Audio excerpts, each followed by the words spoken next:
What's up, peeps? Nick Battle, aka Nino's Corner, man. First off, if you like this content that is coming your way, hit that subscribe button. It means a ton. It means a lot. It helps me grow the channel so much. Go give me a like, a comment, subscribe to the channel, hit the bell notification, get all of the bell notifications for this channel once they come out. And if also, folks, if you're listening to this on the podcast platform, whether it's Apple Play, Apple Podcasts, Google Play, Stitcher, Breaker, the whole nine, go listen to it, like, comment, subscribe, share. Helps the channel grow so much. But today, folks, we're going to do an instant reaction video to Sark's Day 5 Texas football practice press conference. But prior to that, folks, let's get into our sponsors. Hey, folks, the first sponsor is betus.com. Go to betus.com, get 125% sign-up bonus using the code NinosCorner, or click the link in the description. You get your 125% sign-on bonus. Use that for, betting on, hey, college football season's coming around the corner, UFC fights, boxing, soccer, whatever is your sport, basketball, baseball, the whole nine. Go up there, get your 125% sign-up bonus using the code NinosCorner at betus.com and save you some money and make some money too. Our next sponsor, folks, is Manscaped. They've been down with me for a long time now. Go to manscaped.com, get 20% off and free worldwide shipping using the code NinosCorner. Again, 20% off and free worldwide shipping using the code NinosCorner at manscaped.com. However, today, you guys are here with me because you want to see my reaction video to Steve Sarkisian's press conference for Texas football practice day 5. With further ado, let's get this thing started. So day 5 today, which third day in shoulder pads and helmets. Tomorrow we get to put on full pads. Regular coach talk right now. I've been impressed with the guys. Early on, adjusting to the heat was a lot. That was intentional though, to get in the middle of the day right off the bat. We did that. Let me stop that for a minute. It's hot in Texas, folks. I think my mom, she's in Austin, said they had 37 days straight of 100-degree weather. When teams come here to play in Texas, it's going to be severely hot. Everybody knows that we have had a heat wave across the entire country. I'm in Connecticut, a big heat wave here as well. But I can just imagine just the heat in Texas. That for 3 days, and then Saturday night we practiced at night, and then came back today and went in the morning. We'll go again tomorrow before another off day. So I like the physicality of camp right now. I think the guys are working extremely hard. You can definitely feel the depth on our team, which I think is very positive, that we're able to roll a few more guys than we had a year ago. And I think it's really competitive. I think it not only... Let me pause there for a minute. This is speaking, in my opinion, this is speaking directly to the defensive and the offensive lines and just the depth that we have there. Last year, we barely had numbers to fill out a 2-deep, just on the O-line, right? This year, our third-string offensive line, the freshman, class of Kelvin Banks and DJ Campbell and Connor Robinson and Agbo and who's the other guy that was on there? Cam Williams, right? So just those 5 on the third string, those are highly touted recruits that are helping push that second and that first string as well. Offense versus defense, but I think there's a lot of really good and healthy competition at a lot of position groups, which is good. I think it's bringing out the best in everybody. So all in all, we're off to a good start. 5 practices in. We definitely have a ways to go. One of the things I've been trying to harp upon with these guys, there's a level of consistency that's how you earn the trust that you're capable to go in the game and compete at a high level. And we're pushing for that consistency across the board, whether it's offense, defense, special teams, whether it's a position group, whether it's individual players. That's what we're striving for. That's what we're looking for. Consistency is the name of the game. Look, and not just sports, but in life, it's not about how high you get or how low you get. Man, if you stay consistent, we all know, man, it's like the stock market, right? It's going to go up, it's going to go down, but it's usually ticking pretty well at a +5, +6, +7% gain, right? So it's all about consistency, knowing exactly what you have and staying within that consistent realm of good, right? Now, we know you're going to peak and be great. We know that you're going to have some lulls also and not be not so good. However, if you stay consistent, That's going to be the key for Texas to win more than the previous 2 seasons win totals that we've had over here. Regardless of the circumstances, whether it's the heat, whether it's the end of practice, whether you're going against a frontline starter or maybe a backup, whatever that looks like, that level of consistency and demanding of what's acceptable and what's the standard. And, some guys have responded really well to that. Some guys are still figuring out, and that's okay. That's what training camp's for, is to tighten the screws and to get ourselves to a place where we feel really good about what we're doing. So, man, that's awesome, because what that's doing right now, that's testing guys who have gotten complacent.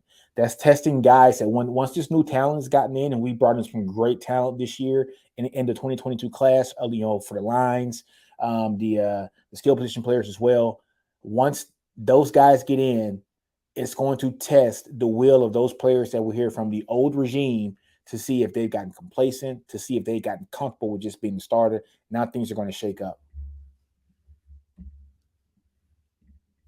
That's just kind of the first 5 days in a nutshell. Most of the freshmen kind of lost, especially since they weren't here in the spring. Some of them. I wouldn't go with lost. Yeah. I think that when you go a 4-day block to start it, generally by about the 4th day, they kind of run up against it where it's 4 straight days of installation. It's a different style of practice than they're accustomed to.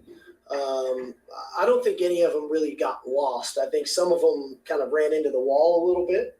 I think yesterday's, getting them off their legs yesterday was good for them, and I thought a lot of them responded today. I got to look at the tape to see how that was, but I think I credit a lot to our coaches in the summer of developing the kind of the fundamentals, and then to our veterans who were kind of coaching them when they did their 7-on-7 and team stuff in the summer to get them prepared. And some guys physically can really do it and really do it well, but maybe don't know the call or don't know the signal. So sometimes we got to coach them a little bit more up until the snap of the ball. Some guys know what to do, but ran into it physically and weren't able to do it kind of that 4th day. So hopefully today, when I watch the tape, it'll look a little cleaner for the younger players. One thing I want to say, he brought in about the summer conditioning workouts, how the staff did a great job with that. Amazing work.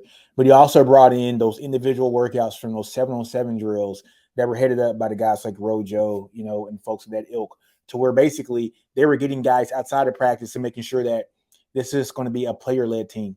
And your best teams, and I say this all the time, your best teams, not just only in sports, but just in life, period, are ones that are player-driven. They're not leader-driven, where the leader has to make you do something. You're going to do something because you want the health of that organization to be better when you leave than once you got there, right? So that is what guys like Roger are doing, having those 7-on-7 drills in the summer, and I think that's going to be very fruitful for this team to hopefully see exactly what we can put out as a finished product here on Saturdays. And once we get all this stuff installed, man, I think all this stuff's going to start to make more sense. They're just really mature, and boy, they're picking things up fast. Stand out to you. Let me think. I don't want to speak out of turn here too quick. The majority of the guys, to me, that are playing at a little better level, and not to not answer your question, but to where I see things, like a guy like a BJ Allen or a guy like a Jaden Blue, who was learning a lot in spring ball, came back now and is a really improved player. Their style of play, their physicality, how fast they're playing. I see that for sure. Definitely from a younger player perspective, I think a few of these young linemen are doing it, whether it's Cam Williams, Kelvin Banks, obviously Cole Hudson, who had been doing it, DJ Campbell. Those guys look really comfortable doing it already early on. Message. You heard that? He's singled out 4 offensive linemen, folks. And the first person that came out of his mouth was Cam Williams, the big, massive guy who is projected here to be a right tackle. Kelvin Banks, who many believe is probably going to end up taking that starting left tackle job here sometime within the season. Cole Hudson, early enrollee, and also DJ Campbell. So you get the 2 5-star guys Kelvin Banks, best tackle in the country last year, coming out of high school. DJ Campbell, best interior offensive lineman in the country last year, coming out of high school. Cam Williams, a freaking monster, mammoth of a big human. And Cole Hudson, another mauler, who had the opportunity, the only offensive lineman in this class to have the opportunity to come in early. So when a coach calls 4 freshman offensive linemen out, that's not only setting a fire underneath those guys who are the projected starters, but it's letting them know that, hey, you guys want to see how to get in the field? Go look at those guys. They know what the hell is going on. And also calling on other players, B.J. Allen, early enrollee, Jaden Blue, early enrollee. These are guys that were able to have that spring ball experience and able to translate that and become better players here in the fall. Now, they're not perfect by any means, but they look comfortable. They look the part. They definitely look like they belong early on. And that's without a spring. Tomorrow for players and for the coaches, evaluation-wise, and just playing football when you put the pads on. Well, it shouldn't be too big of a jump. We practice really hard. We practice really hard in pads. We pride ourselves on our physicality, our toughness, our effort. And that shouldn't change just because we put full pads on. We don't want to just start tackling and going to the ground every play. We got to really learn how to practice. So it shouldn't be that much of a jump.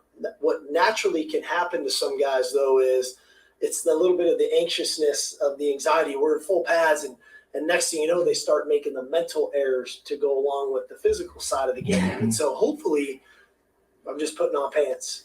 My style of play, my pad level, my hand placement, my footwork, my reads, how I cover the guy, how I run the route, that stuff really shouldn't change. But those are things that I'm looking for of, who can't make transitions as we move ourselves through it from helmets and shoulder pads to full pads to scrimmages and then ultimately to games. It's that natural progression that we have to be able to do. And I think some players can do that naturally. Other guys that don't do it naturally, that's okay. That's my job as a coach, to try to help them and to try to build them, to let them know that you don't really have to change. You've practiced really well. We're just putting pants on now. Now, when we go to live tackling, that's a different component, because now it's about who can get people on the ground, who can make people miss, run through arm tackles, who can make contested catches when safeties and linebackers are trying to jar the ball loose. But that's not for tomorrow. We'll work our way towards that later in the week. Hey, man, I just got to say something about Sark. Man, Sark breaks things down so simple and so effective, very efficient as well, that my grandmother could probably listen to this and understand exactly what the hell he's saying. And that's the sign of a good leader, folks, is being able to know your audience and being able to break it down for the average person that is listening in that audience can understand what the hell is going on in that conversation. That's something that Coach Sark does really, really well. We haven't seen this on the 40 acres probably since Mac Brown. He was very good at this as well. But yeah, I just want to say that Coach Sark knows what he's doing when he's talking. He knows how to talk to the players through the media. He knows how to talk to the parents as well. Let's get these wins, Coach. We get these wins, it's over, man. We get these wins, Coach, it's over. How would you gauge time with the quarterbacks and the receivers? Does everybody kind of know what to do? Yeah, but I think it's been really good. I think our quarterbacks are playing at a high level. They really are being decisive with the ball. They're throwing it accurately. I think you can tell the guys that are very comfortable in the system, the timing is really good. I think you see with the guys that aren't as comfortable that it's a little bit new for them. You see moments where it looks really crisp and really clean and really pristine timing, and you see moments where it's a little bit off. He's at the route wrong depth, or he's at the wrong spot on the field. Our passing game is predicated on, one, getting where you're supposed to get to versus zone coverage, and then two, when it's man, having the ability to get open, and then doing that in a timely fashion that times up with the quarterback. So, like I said, the guys that really know the system, it looks really good. The guys that are new to them, it's a little hit and miss, and I don't mean to say that negatively. When it's great, it's good, and we're trying to reinforce that positivity and then clean up the areas where we can clean it up. You took some reps at center and some of the junior portions. What's your plan with them over the course in this preseason because he can play or he started playing games? Yeah, I think junior one, he's an excellent leader. He understands, what it takes. I think he's a guy going into his senior season that wants to have a great team season. He wants it for the team, and he's willing to do what it takes for the team. And so his versatility is important that way because whether it's guard, whether it's center, when his number's called, that he can go and do those things. And he's a very smart player. He's seen a lot of football. He's played a lot of football. And I think he's really good for our younger guys in a sense of, learning, but also learning how to practice, learning how to compete, doing it when it gets hard. He's got a lot of mental toughness about him. And I think that he's a really positive impact on a lot of our guys. Junior Angelo. I love Junior Angelo. I think this year they had him lined up at right guard, if I'm not mistaken. Last year was left guard, but I think this year he's at the right guard now from the first couple practices or what have you. But a guy like that with that kind of versatility, we've seen where Kyle Flood has kind of tinkered with moving, him down to center, putting beefier guys around him to make sure that he kind of fortifies that line. I think that's what Sark's talking about, the versatility with him being able to play any spot within the interior offensive line. So, yeah, like last year, we saw him play left guard. We saw him line up at center in practice and be like the backup center last year as well. But this year, it looks like he's lining up here at right guard this year and also taking second and third string reps at the center position. But that's something that you can tell Kyle Flood is tinkering with because he likes bigger bodies just across the line. And Junior Angelo being a guy around 6'4", 6'5", 330 or so, and a smart player. You see Sark saying that he's a very smart player, which is what you need somebody to be as a center. They got to be able to know where the coverage is, so know where the blitzes are coming, know where the mismatches are coming, to understand exactly what everybody on that line has to do. And with the versatility of Junior Angelo playing those three interior, line positions, he's going to know where to set up whoever's playing guard next to him. If he's called upon to play center, he's going to know how to set those guys up to make sure that they have the right coverage, the right blocking schemes to protect whoever is being the quarterback here at Texas. Housekeeping question and follow-up. From a health perspective, how are you guys doing? Yeah, we're doing pretty good. I feel good about where we're at from a health standpoint. Okay. Last year, you described the quarterback competition as one of the toughest decisions that you had to make. This is the question right here, $1 million. This year's battle maybe compared to that? I'm enjoying it. I'm really enjoying it. I'm enjoying it because both these guys are working their tails off. Both of them are really coachable and trying to do what we're asking them to do. Both of them are making some really nice plays, whether it's quick game, whether it's the audibles, whether it's intermediate throws, whether it's down the field throws. And I think they're both playing with a lot of confidence. And so that part's fun. What makes it hard is when it's herky-jerky. One day it's good, one day it's not great. This feels really good because it's a very positive feel about it. I think they both have a pretty good understanding of what we're doing, and they're not perfect. And like I said, it's day 5. I don't expect them to be perfect. The installation is still ongoing. But they're being coachable, and they're learning from one rep, and they're carrying it to the next time they're getting that opportunity. So, like I said, I'm enjoying it. Coach Millie and I are having a great time working with these guys, and they're playing at a high level, which that's always fun. That you don't feel like you're beating your head against the wall because you can't get through to them. We're getting through to these guys, and they're performing. Yes, Steve. It's perfect to hear him say that because he said these two guys. So I think everybody understands. No disrespect to Malik Murphy. Malik Murphy is going to be great here on the 40 acres. And go check out Steven's video from, freaking Fanatic Perspectives. Amazing channel. Go subscribe there as well, folks.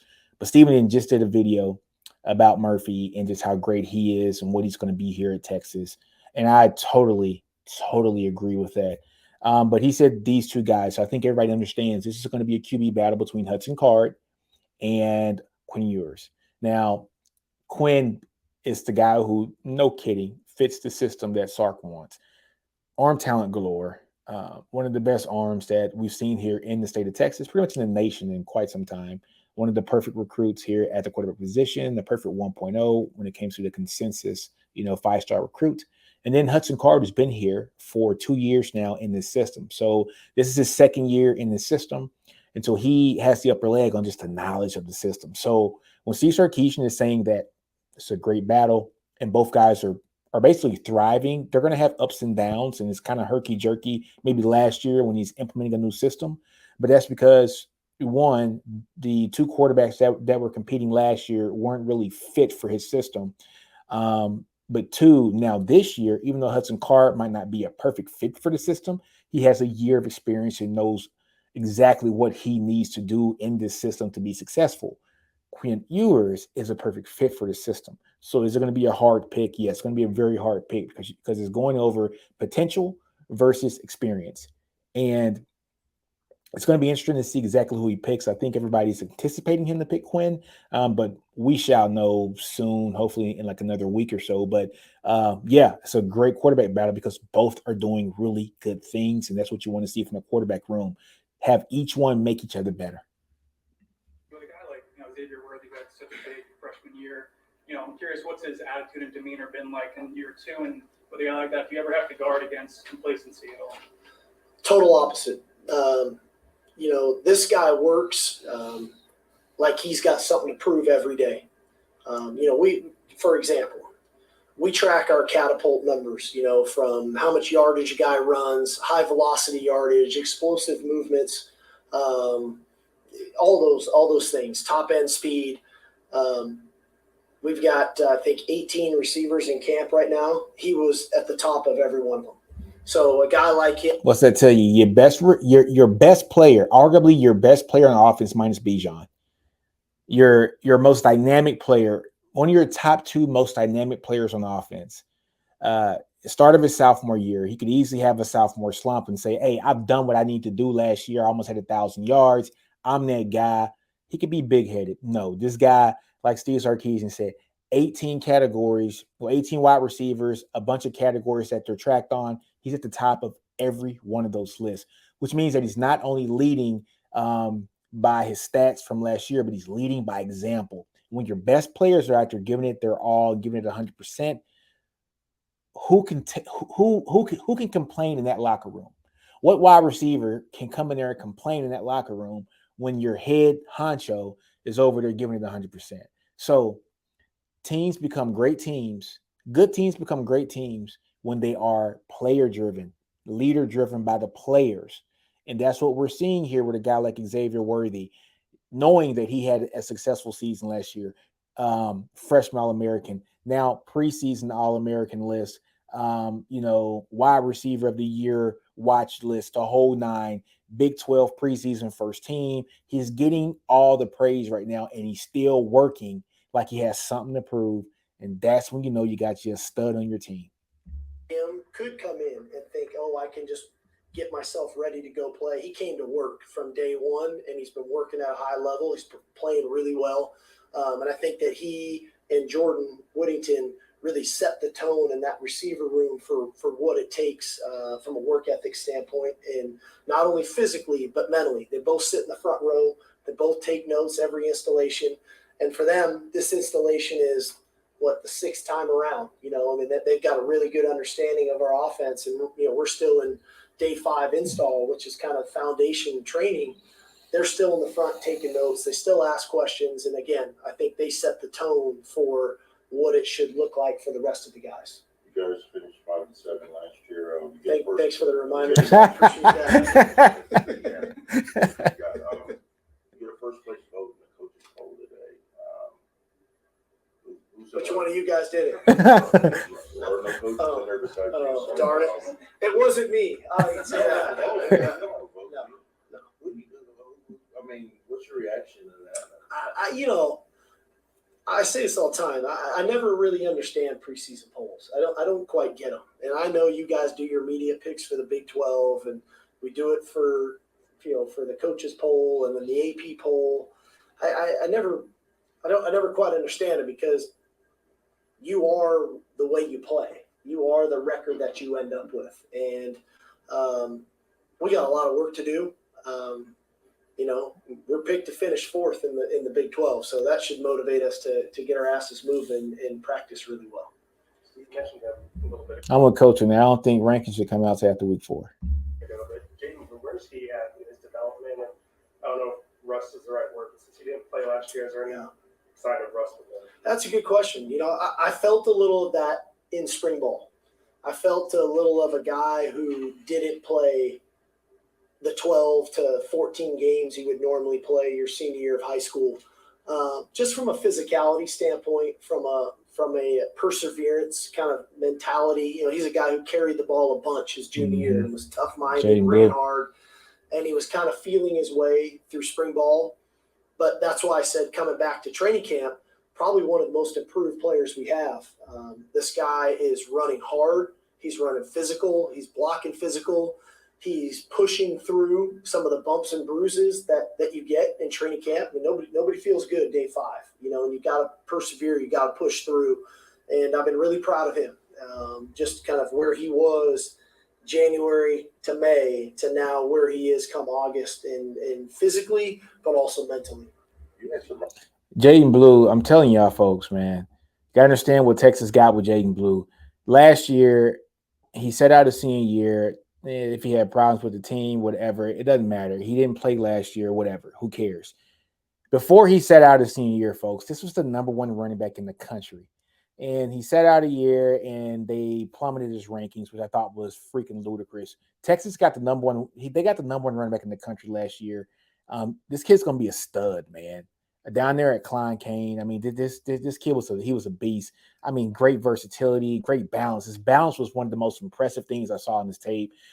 Great speed. I mean, he's just an all-around great player. Ran great routes, too. I mean, if he was an athlete, he'd be a hell of a wide receiver as well. That's how good of an athlete he is. But the perfect size for running back, the number 1 running back in the country last year prior to him deciding to sit out. So hearing that, yes, from the physicality standpoint, he didn't get a chance to play those 14 games, going into district play and the playoffs. And he had to basically absorb all that in the spring game and the spring practices and get all that punishment he would have gotten in that previous year.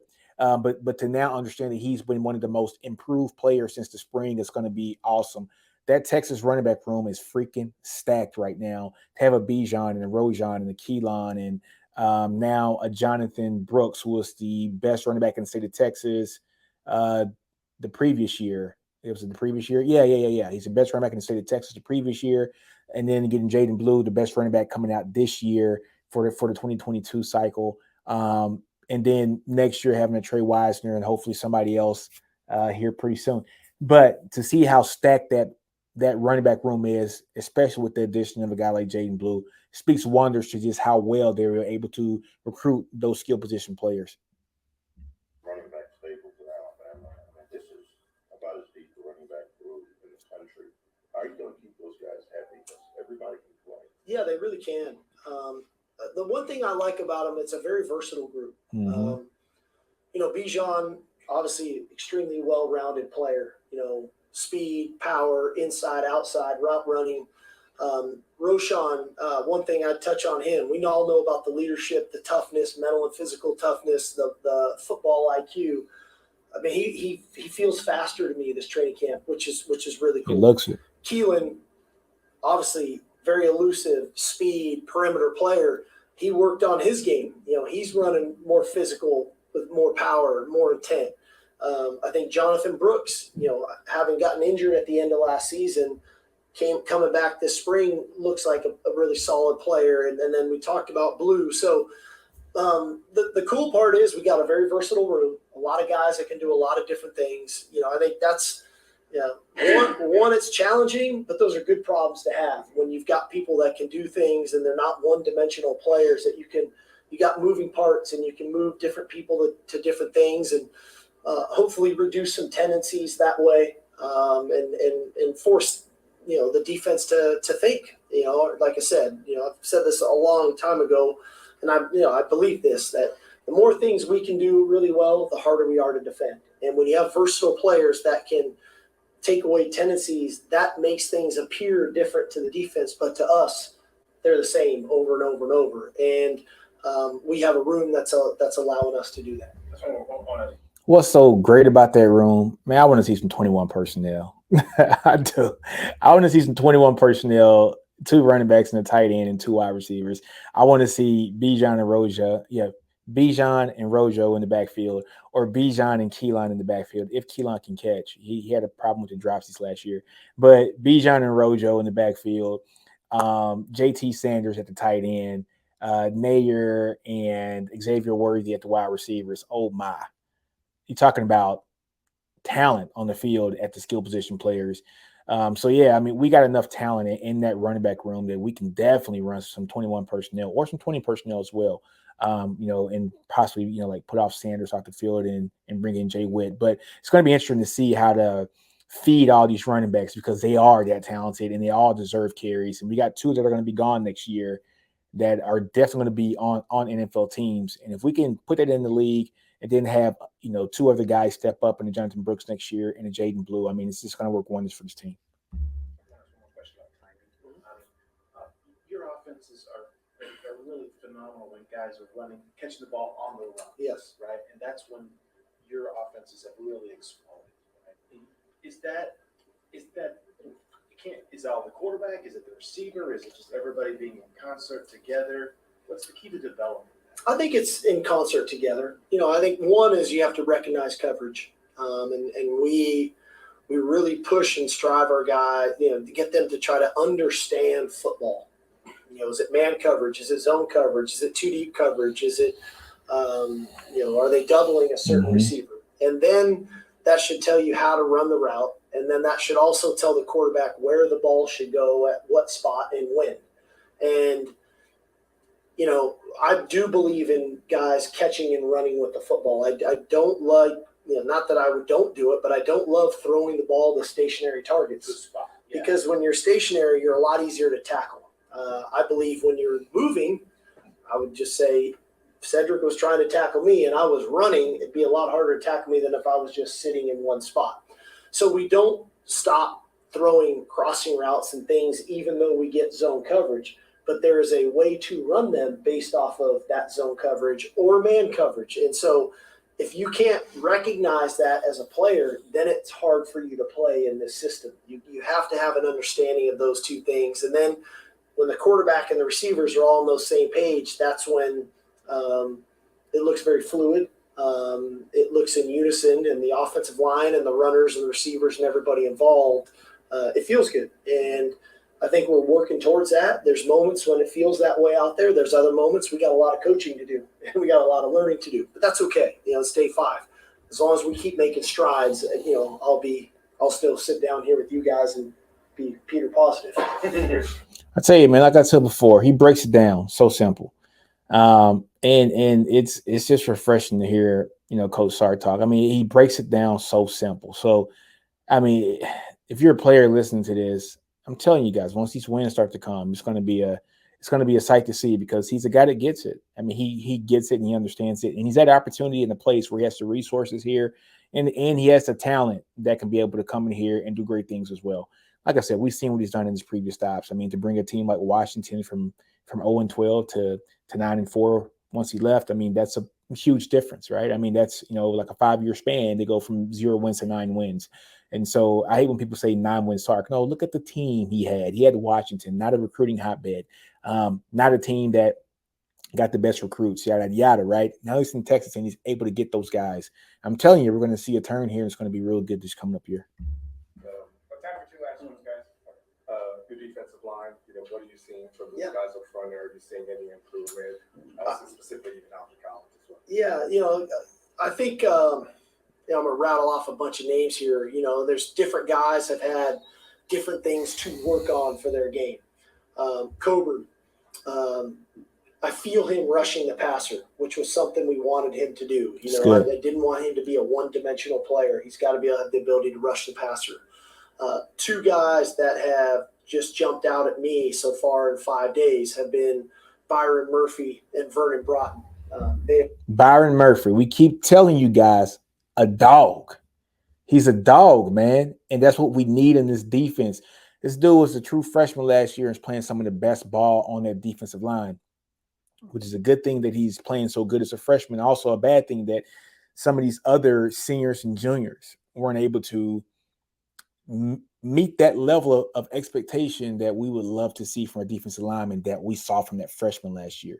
But Byron Murphy's a dog, folks, and it's good to see that him getting that shine now. Just a little shy of 6'1", but I'm talking about a fire plug, about 290 to 295. This kid is amazing. And great to hear about Vernon Broughton. Vernon Broughton was one of those guys, athletic body, athletic build, big kid, 6'4", 6'5" range. What is he, 315 or so? Somewhere around there, maybe 305. I mean, he's a big kid.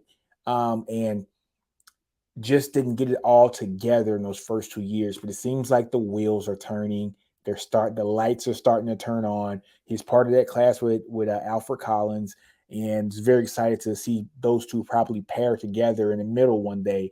But if Vernon Broughton is taking that step forward and the lights coming on, then great. We need guys like that with that size, that strength to be able to flip that switch on and keep it on all night. They are exploding off the football. They're playing hard. They're playing with great effort. They're getting around the ball. That's been positive. Guys that have flashed that I would love to see a little more consistency, and I talked to them about this. Sweat, definitely one of those guys. Alfred, another one of those guys. Alfred Collins and Sweat. Tavondre Sweat.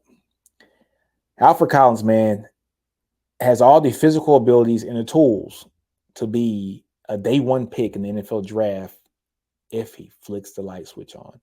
And last year I had an interview with Tim Crowder. We all know lifetime Longhorn Tim Crowder, defensive end, played for the Broncos and the Tampa Bay Buccaneers, national champion here at Texas, pretty good friend of mine as well. Tim, I asked him straight up on the interview. I said, Tim, defensive lineman at Texas who you think can do some great things here. And he even said, Alfred Collins is that guy if he flips the light switch on. And if he flips that light switch on and keeps it on, a lot of people are going to be in trouble. Alfred Collins is a 5-star guy. And understand that he might not be the prototypical fit for a PK scheme. But this is the opportunity. 5-star guys produce wherever they're put, folks. You know, you're that talented and that raw, but you got to have that mentality. You got to have that dog mentality. And if he has that dog mentality, it's lights out for everybody. That's how talented this guy is, folks. He is first-round draft material if he can turn the light switch on. We got to get that consistency. Sweat is also somebody who has draft material written all over him with his size. And we've seen plays where he's blown up a guard. He's blown up a center. He's done great things. And then we've seen plays where he looked non-existent out there. And it's not getting on Sweat. It's just getting on the consistency. Remember how we talked about it earlier in this video.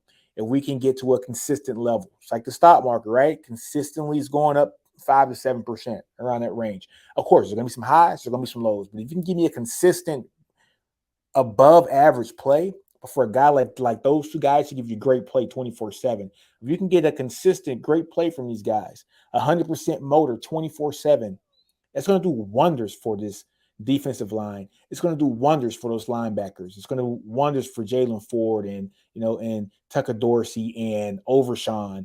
It's going to do so much for those guys if those two can pick up that level of consistency. And then you couple that with a Coburn and a Byron Murphy and now a Vernon Broughton along that defensive line, and we can continuously rotate these guys in and out, keep that line fresh. And if all those guys had 100% motor, we can do some really good things from this defensive line next year. See it in them, and there's flashes, whether it's a 3-play spurt, a 2-play spurt, a certain team period. Now we need to get that consistency out, and that's what's going to take them to that next level. Exactly. Morrow kind of working himself back into it now. Moro Ojimo, it's another guy. We have a deep defensive line room. If these guys just flip the switch on, it's going to be good. I like Moro Ojimo. He had a really good year last year, and they played him all over the place. So he never had that home. They played him a little bit everywhere on the line. Once we get the consistency, get these guys to be able to stop the run, like just a little bit better, go 100%. We're going to have a pretty deep defensive line if these guys can play consistent level of good ball, like the coach is saying here, consistency. Keep the light bulb on, keep the light switch on for the light bulb, and keep that light bulb bright. It's getting him back to that level of player that we know he's capable of being. So those are kind of your frontline guys. The younger players, you see flashes like Dre Bledsoe. What a pass rusher! Yes, he is. is. We got to make him a complete player. Yeah. Zach Swanson, great toughness.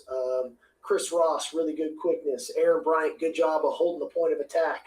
But we need the complete player out of all those guys. So everybody's got stuff to work on, but they're definitely impactful at practice. You feel those guys. Also, at corner, the competition there, and adding guys like Ryan Watts and Terrence Brooks. Yeah. Was length a point of emphasis looking at adding guys either through high school or today? For sure. I just believe in 6 foot or taller corners. I just think that you have length at the point of attack at the line of scrimmage to play tighter coverage.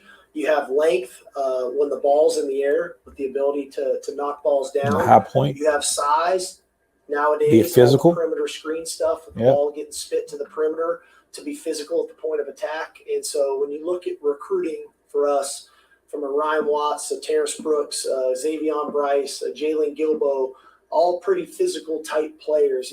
Austin Jordan, all pretty physical type players, but they also give us versatility. They can slide in and play star. They may even be able to go play safety play some more man coverage. So again, we're looking for a versatile room back there that can play man coverage, but also can be physical and have length. Physicality. You talk every year, but you're the only level or only sport where you don't get to play against somebody else before it counts. When you put on the tape, is there a side of the ball that you get a better gauge of what you've got than the other based on playing against each other? I don't think so. By the time, we'll scrimmage, this Saturday, we'll scrimmage next Saturday. We'll do enough things on both sides of the ball that it won't feel so I've seen that play 10 times in practice, and then guys start playing plays because you have to have the ability to react in game. I don't get to call the other team's head coach and them send me over their call sheet of what they're going to do, and then we practice it all week. We try to game plan, we try to get ready for it. But ultimately, as players, you have to have the ability to react and still play fast and still play physical. And so our job as coaches is to make sure that we put our players in those positions to do that in scrimmage. I think we'd all love to have a scrimmage or a preseason game to do that. We don't have that luxury, so we've got to create that atmosphere for ourselves in our scrimmage settings. Well, folks, good breakdown. A quick reaction video to Steve Sarkisian's Texas football practice day 5 press conference. The one last comment I want to make is he made a comment about his cornerbacks, big and physical cornerbacks. He doesn't like them less than 6 foot tall. And he likes them to, to be able to play closer to the line of scrimmage, get physical with the wide receiver, get them off of their route so that we can get those edge rushers. So an opportunity to have a little bit, maybe an extra second to rush the quarterback. If that happens, we can get more than 2.5 sacks from one person in 1 year. But folks, great press conference by Steve Sarkisian. I love to listen to Steve Sarkisian just for the simple fact that he makes things so simple that you can understand it. And I just like the way he talks when he's at his press conferences. We're going to turn this thing into wins, folks. I think anybody can see that. It's going to happen. It's going to happen, folks. Let's chill. Let's relax. Let's enjoy it. Because when it does get better, the true fans that have been here since day one, we're going to say we've been there since day one, watching this team do their thing. So on that note, folks, we're going to end this podcast like we end all our podcasts, man. Do you. Don't be afraid to fail. Outgrow your environment. Understand your brilliance. NinosCorner. We're out. Hook 'em. Horns up all day long.